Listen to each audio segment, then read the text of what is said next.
देख रहे हैं न्यूज़ 7 हिंदी, राष्ट्र प्रथम।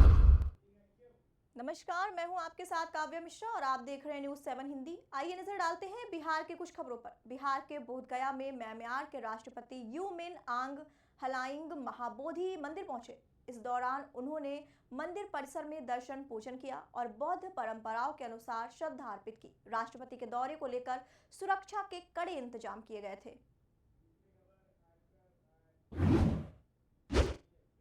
पटना में बिहार सरकार के मंत्री राम कृपाल यादव ने कर्नाटक कांग्रेस विधायक दल की बैठक को लेकर कांग्रेस पर निशाना साधा। उन्होंने कहा कि कांग्रेस लगातार अपनी साख को खो रही है और कर्नाटक में दो नेताओं के बीच टकराव की स्थिति बनी हुई है। मंत्री ने आरोप लगाया कि सरकार जनता की समस्याओं पर ध्यान नहीं दे रही है और यह सरकार ज्यादा दिनों तक चलने वाली नहीं है। साथ ही उन्होंने सिद्धारमैया और डीके शिवकुमार के बीच मतभेद का भी जिक्र किया। आज कर्नाटक में कांग्रेस की विधायक दल की बैठक होगी, जिसमें डीके शिवकुमार संभवतः नेता होंगे। कांग्रेस पार्टी लगातार अपना साख खो रही है और कर्नाटक में उनकी पार्टी की सरकार है, मगर दो नेताओं में युद्ध की स्थिति है, गृह युद्ध की स्थिति है। अब सिद्धारमैया साहब थे लगभग 2.5 साल तक, अब वो हटा दिए गए। अब डी कुमार जी आ गए। तो जिस तरह से सिद्धारमैया की सरकार में बाधक बने डी कुमार जी, स्वाभाविक तौर पर सिद्धारमैया अपना बदला लेंगे, बाधक बनेंगे और सरकार कोई काम नहीं कर रही। वहां केवल कुर्सी को बचाने के लिए सारी ताकत, सारी एनर्जी लगा दी है वहां।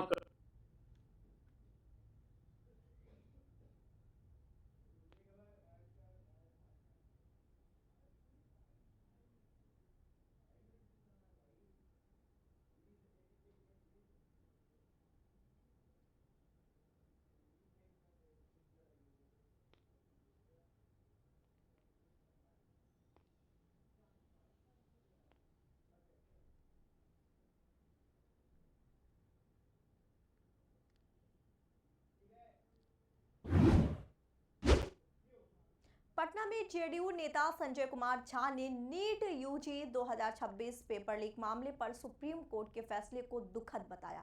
उन्होंने कहा कि जो अभ्यर्थी परीक्षा दे चुके थे उन्हें दोबारा परीक्षा देनी पड़ेगी, जो बेहद परेशान करने वाला है।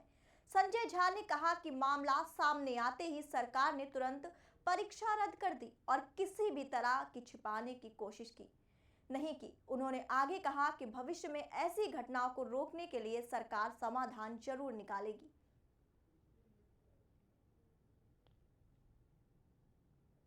ये कहा है कि यूपीएससी से आप लोगों, एनटीए को कहा है कि यूपीएससी से आप लोगों को सीखना चाहिए कि किस तरीके से पेपर होते हैं, एग्जाम होते हैं और कोई गड़बड़ी नहीं होती है, कोई पेपर लीक नहीं होता है। नहीं, मैंने कहा कि ये बिल्कुल ही जो हुआ वो बहुत ही दुखद है। 22 लाख बच्चे, उनके पेरेंट्स, और जो एग्जाम देता है, एग्जाम देने के बाद ऐसे ही लोगों को लगता है वही एग्जाम फिर दोबारा देना पड़े, किसी भी परिवार के लिए ये बहुत दुखद है, ठीक नहीं है।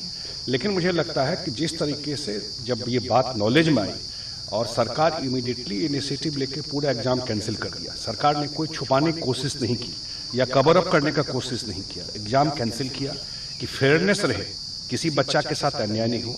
और अभी तो जिस लेवल से मॉनिटर किया जा रहा है कि अगला अभी जो उसका दोबारा होने वाला है वो सही तरीके से हो जाए।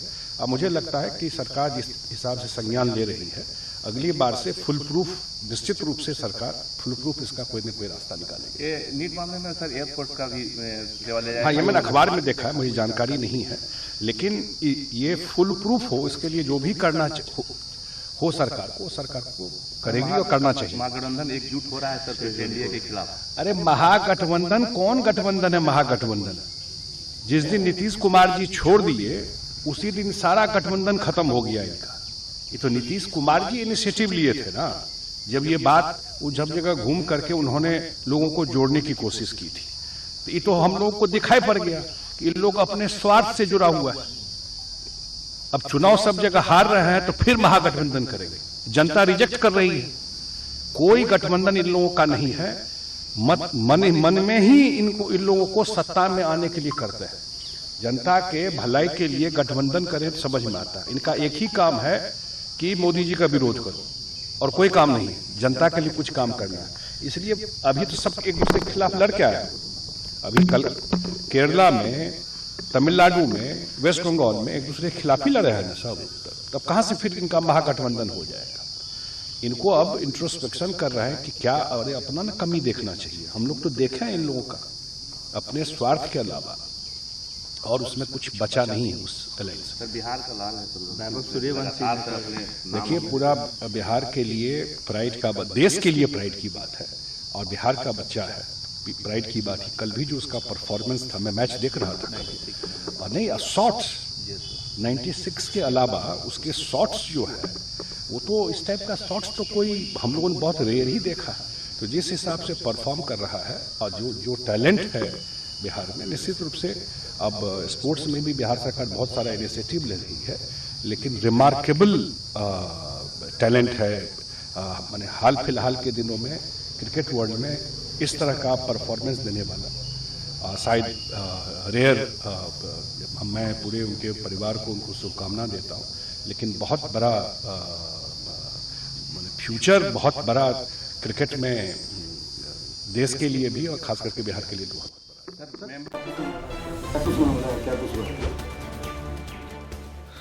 मेरा बिहार के हाजीपुर में अमन कुमार ने अपनी पत्नी के साथ विवाद और वायरल वीडियो को लेकर बयान दिया। उन्होंने कहा कि 2013 में शादी के समय उनकी पत्नी इंटर पास थी, जिसके बाद उन्होंने उनको पढ़ाई के लिए कोचिंग तक का पूरा खर्चा उठाया। अमन कुमार के अनुसार 2024 में पत्नी की शिक्षक की नौकरी लगी, लेकिन अब उनका रिश्ता विवादों में है और मामला कोर्ट में चल रहा है। उन्होंने आरोप लगाया कि पत्नी का एक सहकर्मी शिक्षक से संबंध है, जबकि दंपति का एक 10 साल का बच्चा भी है।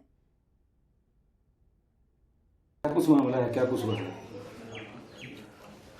मेरा शादी 2013 में हुआ था देविंदर सिंह की पुत्री गुंजन कुमारी से।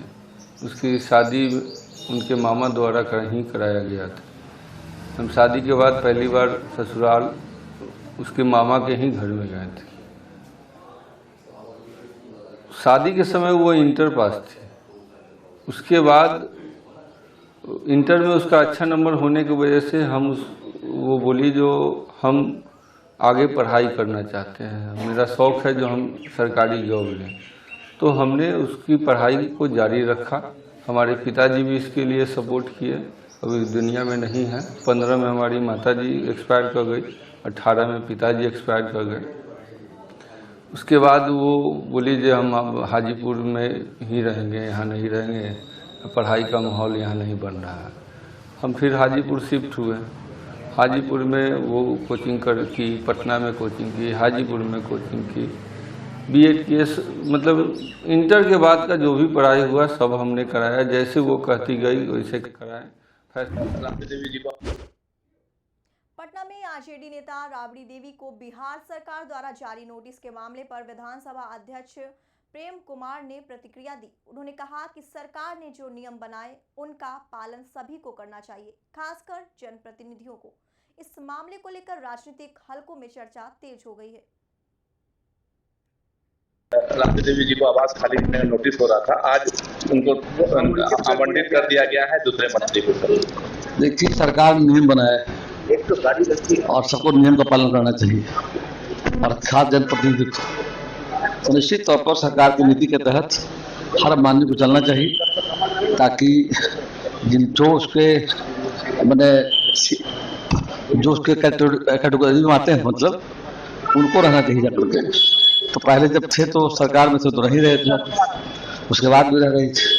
तो सरकार का नियम के आलोक में हो रहा है तो सरकार को सहयोग करना चाहिए।